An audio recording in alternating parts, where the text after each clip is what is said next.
ইউনূস নিজে খুনি, তার সমন্বয়করা খুনি। আমি যে কথাগুলি বলি রাখো, তোমার রেকর্ড করে রাখো, তোমার প্রতারক, আমার আপত্তি নেই। জি দাদা, জি আপা, পারমিশন দিচ্ছি। জি আপা, থ্যাংক ইউ।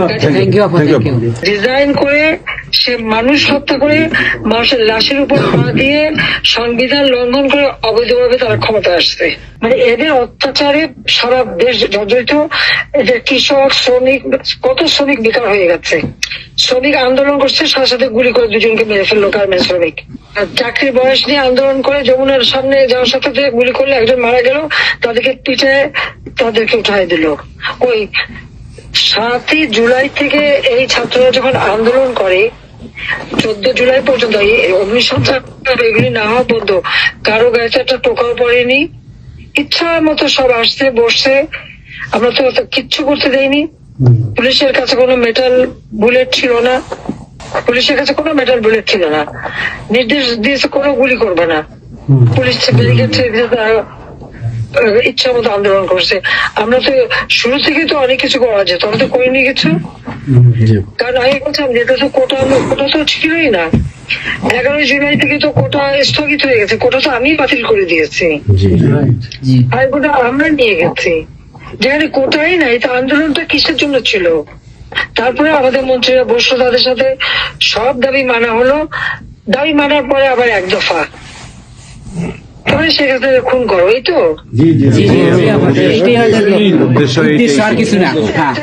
ছিল আমাকে হত্যা করা। আপনাকে হত্যা করা মানে বাংলাদেশকে হত্যা করা, ওরা তো হত্যা মামলা। আবার হত্যা মামলা দিয়ে আবার এখন বলে গণহত্যার বিচার হবে। গণহত্যার বিচার আমার না, গণহত্যার বিচার হবে ইউনূসের।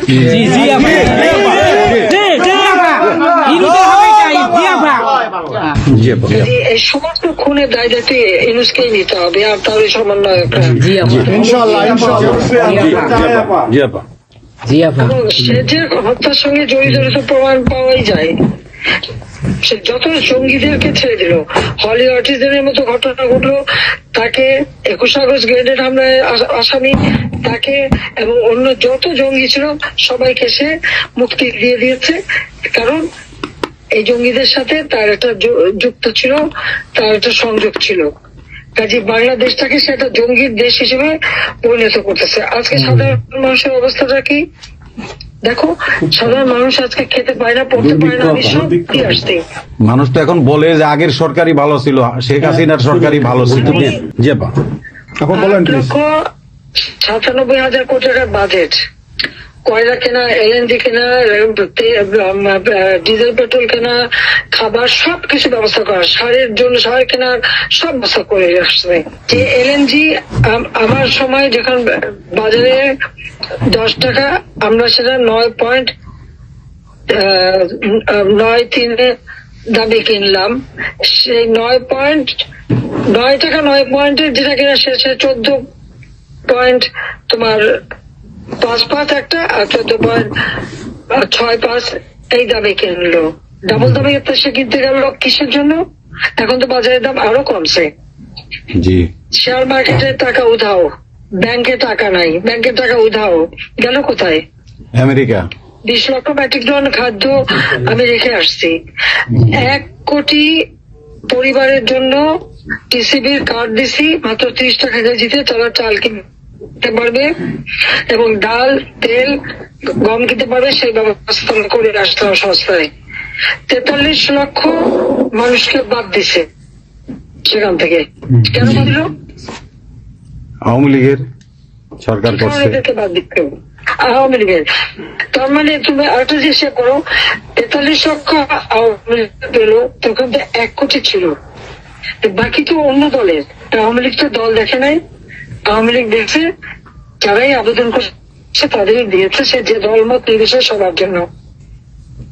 আওয়ামী লীগ মানুষের জন্য করে, এটা আওয়ামী লীগ সরকার করছে এর জন্য। ছাত্রদেরকে সে তারা বিভ্রান্ত করছে। এখন সাধারণ ছাত্রছাত্রীরা যারা এই বিভ্রান্ত এই খুনিদের সাথে যুক্ত ছিল, আমি তাদেরকে বলবো, তাদেরকে আবেদন করছিলাম, বুঝতে পারছেন না যে কি হচ্ছে, আপনাদের বাচ্চাদের আসতে দিয়ে। তারা দিচ্ছে বাচ্চাদের আসতে। অনেকে তো আপনাদের হারালো, তখন যদি আমার কথাটা শুনতো তো আহত হতো না। তা আজকে তারা নিশ্চয় উপলব্ধি করতে পারছে। সেটা আমি বলবো যে এখন যারা এই সাধারণ ছাত্রছাত্রী দাবি যাদের সঙ্গে যুক্ত হয়েছিল তাদের প্রতি আমাদের কোনো ক্ষোভ নেই, কিচ্ছু নেই, বরং তারা লেখাপড়া করতে আমরা সেটা চাই। জি আপা কিন্তু আমার কথাটা হচ্ছে আমাদের ছাত্রলীগ করাটা কি অপরাধ? আওয়ামী লীগের সন্তান হচ্ছে তার জন্য কি অপরাধ? তাদের পরীক্ষা দিতে দেবে না, ভাইবা দিতে দেবে না, ইউনিভার্সিটিতে যেতে দেবে না, স্কুলে যেতে দেবে না, কলেজে যেতে দেবে না। What is this? আর এই ছেলে পেলেদেরকে কিভাবে বেয়াদব বানিয়েছে? স্কুলের প্রিন্সিপাল, টিচার তাদেরকে তার জুতার মালা পরায়, গাছের সাথে বাঁধে, তাদেরকে দিয়ে রিজাইন করায়। লাঠি সোটা নিয়ে জীবন, আমি জানি পৃথিবীতে কোনো দেশে এই ঘটনা ঘটছে কিনা, চিফ জাস্টিস তার বাড়ি হামলা, চিফ জাস্টিসের হামলা। যাদের আত্মসম্মান বোধ আছে তারা থাকে না, উনি সাথে সাথে রিজাইন করে দিছে। কতজন মানে জজ তাদেরকে এজলাসে ঢুকতে দেবে না, তাদের রিজাইন করার জন্য চাপ দিছে। রিজাইন করে না থেকে তাদেরকে কোনো কোর্ট দিতে না, তাদেরকে বাতিল করে দিয়েছে। ইলেকশন কমিশনকে বাতিল, আমাদের মানবাধিকার কমিশনকে বাতিল, আমাদের পাবলিক সার্ভিস কমিশন বাতিল। চাকরি দিতে পারছে না, পাবলিক সার্ভিস কমিশন অচল করে দিয়েছে। এই ছেলেপেলেরা যাবে কোথায়? আজকে তারা কাজ করার সুযোগ নেই। একের পর এক ইন্ডাস্ট্রি বন্ধ, আগুন দিয়ে পুড়িয়ে দিয়েছে ইন্ডাস্ট্রি অথবা বন্ধ করে দিচ্ছে। ব্যবসায়ীরা টাকা আনতে পারেন না, যারা খাবার আমদানি করতে তাদের বিদেশে যেতে দিচ্ছে তাদেরকে হ্যারাস করা হচ্ছে। ইনশাআল্লাহ হইবে একদিন, ইনশাআল্লাহ হবে, ইনশাল্লাহ।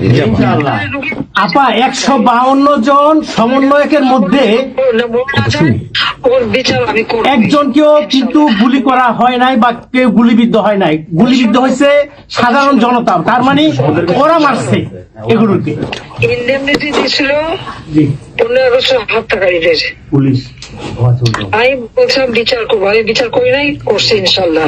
ইনশাআল্লাহ ইনশাল্লাহ আপা, ইনশাল্লাহ। দেশে বিচার হবে ইনশাআল্লাহ আপা, অবশ্যই। যুদ্ধ অপরাধীদের বিচার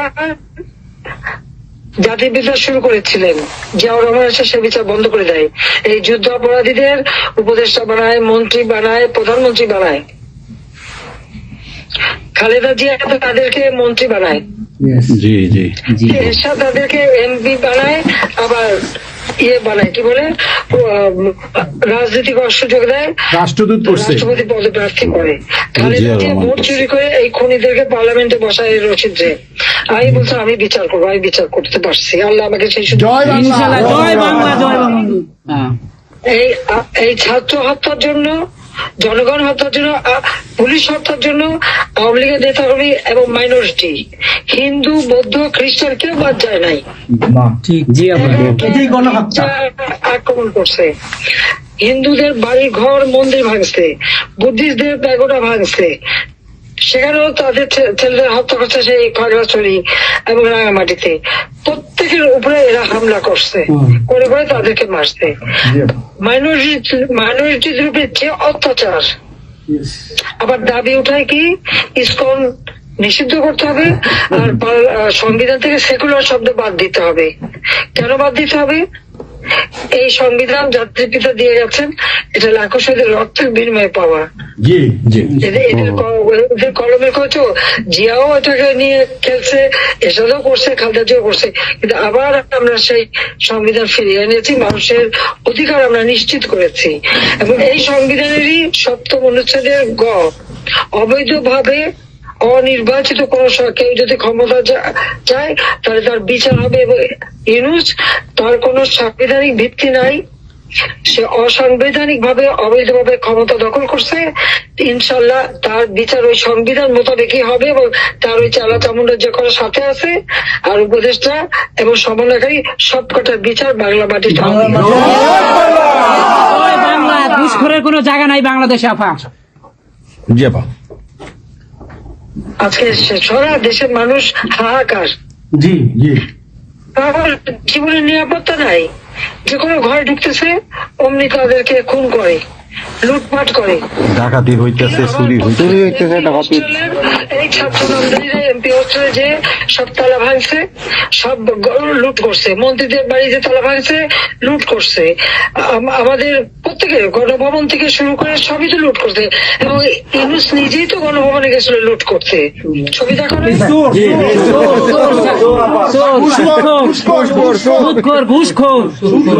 আপা আপনি গোপালগঞ্জে চলে আসেন, কোনো সমস্যা নাই, আমরা আছি আপনার সাথে। সবাই যাবো ইউরোপ আমেরিকা থেকে, সবাই আমরা যাবো। আমরা গোপালগঞ্জে বাংলাদেশে ইনশাআল্লাহ স্বেচ্ছায় কারাবরণ করবো দরকার হয়। জি আপা, হ্যাঁ জি আপা বলেন প্লিজ। ওই আগুন দিয়ে পোড়ানোর পরে যেটুকু অবশিষ্ট ছিল সেটা লুট করতে গেছিল। তো চোর, জি বড় চোর, বড় চোর, সুদখোর। ঠক। জি আপা। আপা, আবার বিচার করবে আমাদের। আপা আচ্ছা, আমি ও বিচার করবে জনতা। Yes, আপা। জনতা তো করবেই, আমরা নিজেরা করবো আপা, ফাঁসি চাই না, নিজের হাতে আমরা করবো। দৃষ্টান্তমূলক ফাঁসি চাই, যেটা জনগণ দেখবে, ওই ফাঁসি চাই। যার যার বাড়ি ঘর পড়াইছে করছে, আপা দেশের থেকে সব গরিব মানুষ এখন গ্রামে যাচ্ছে, খাবার পাচ্ছে না, কিচ্ছু পাচ্ছে না, খুব কষ্টে আছে সাধারণ পাবলিক, খুবই খারাপ আপা। সারা বাংলাদেশ, আমরা দোয়া করি আপনি তাড়াতাড়ি আসেন। বৃহত্তর নোয়াখালীর অবস্থা অনেক খারাপ আপা। সারা বাংলাদেশের অবস্থা খারাপ। বানায় রাখছে ওরা আপা, সারা বাংলাদেশটাকে একটা বদ্ধ ভূমি বানায় রাখছে, যেখানে সেখানে হত্যা, মানে এমন কোন লোক নাই যারা এখন শান্তিতে আছে। সবাই একটা কথাই বলে যে আগেই ভালো ছিল, আগে সরকারি ভালো ছিল।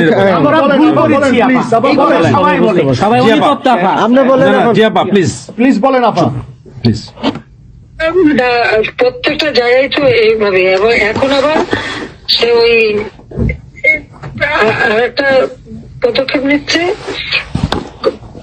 এদিকে প্রায় 80 জন প্লাস আরো 35 জন, সেই সাথে 300 লোক, তারা জেলা, উপজেলা, ইউনিয়নে সার্ভে করতে পাঠাচ্ছে। সবাইকে বলে দাও ওই সার্ভে করতে কারা যায়, কাদের নাম লিখছে, Yes, of course, আমরা করবো। Definitely keep that it. Yeah. আমরা চাই আপা আপনি সুস্থ থাকেন, আপনি সুস্থ থাকলে বাংলাদেশ সুস্থ থাকবে, বাংলাদেশ ভালো থাকবে। আপনাকে আবার আমরা ফিরিয়ে এনে বাংলাদেশকে আবার এগিয়ে নিয়ে যাওয়ার জন্য জয়ের মালা পরা বাবা, আবার জয়ের মালা পরাবো। জয় বাংলা, জয় বঙ্গবন্ধু। জি আপা প্লিজ। আমরা তোমাদের যে দেশে আছো সেই দেশে স্যার ডেনমার্ক আমেরিকা সবাই এখানে আছি আপা, ডেনমার্ক আমেরিকা সবাই আছি। আপা আপনি এখন আমাদের কিছু নির্দেশনা দেন, আমরা প্রবাসী থেকে কি করতে পারি, এবং বাংলাদেশে আমাদের যে ফ্যামিলি আছে, আত্মীয় স্বজন আছে, আমাদের যে বিভিন্ন দলের নেতৃবৃন্দরা আছে, আমরা কিন্তু অর্থনৈতিক থেকে বিভিন্ন ভাবে সহযোগিতা করতেছি, যারে যেভাবে পারি আমরা। বাকিটা আপা আপনি নির্দেশনা দেন, আপনার নির্দেশনার মতো আমরা কাজ করবো বাংলাদেশে এবং প্রবাসে। তোমাদের যেটা করতে হবে, একটা হচ্ছে তোমরা যে দেশে আছো সেই দেশের আইন কানুন মেনে ওখানকার যারা নির্বাচিত প্রতিনিধি বা সরকার বা যে বিভিন্ন মানবাধিকার সংস্থা, তারপরে 165 জন সাংবাদিকের চাকরি নাই, তাদের অ্যাক্রেডিটেশন কার্ড বাতিল করে দিছে। 106 জন সাংবাদিকের বিরুদ্ধে হত্যা মামলা দিছে এবং আমাদের কতজনকে গ্রেপ্তার করে জেলে ঢুকাইছে, মানবিক জীবন যাপন করছে। সাংস্কৃতিক কাজ করতে পারে না, ব্যান্ড শোনা, ব্যান্ড কোন অনুষ্ঠান করতে পারে না, পাকিস্তান থেকে ব্যান্ড শো এনে করায়, অথচ আমার দেশে ব্যান্ড শো যারা তারা এখন কাজ পায় না। এরা আবার এদের সাথেই ছিল, তারাও লাল রং লাগাইছিল, এখন আর তাদের পাত্তা নাই, কাজ পায় না। স্বীকৃতি কর্মকাণ্ড বন্ধ, সমস্ত সামাজিক নিরাপত্তার যত গরিব মানুষ আমরা বয়স্ক ভাতা, বিধবা ভাতা, মুক্তিযোদ্ধা ভাতা যা যা দিয়েছিলাম সেগুলি সব বন্ধ করে দিয়ে সেটাকে মেরে খেয়ে গেছে। এমনকি মানে সারা দেশটাকে একটা লুটের রাজত্ব, খুনের রাজত্ব সৃষ্টি করছে। এই বিষয়টাই যে মানবাধিকার লঙ্ঘন, সাংবাদিকদের উপরে নির্যাতন, সাংবাদিকদের অত্যাচার করা, মহিলা সাংবাদিকদের যেভাবে অপমান করছে, এই বিষয়গুলি জনমত তোমাদের তৈরি করতে পারে আন্তর্জাতিক পর্যায়ে। ইউনুসের যে বিভৎস চেহারাটা, ওইটাই আজকে মানুষের কাছে স্পষ্ট হয়ে গেছে। একটা রাষ্ট্র চালাতে সে টোটালি ব্যর্থ।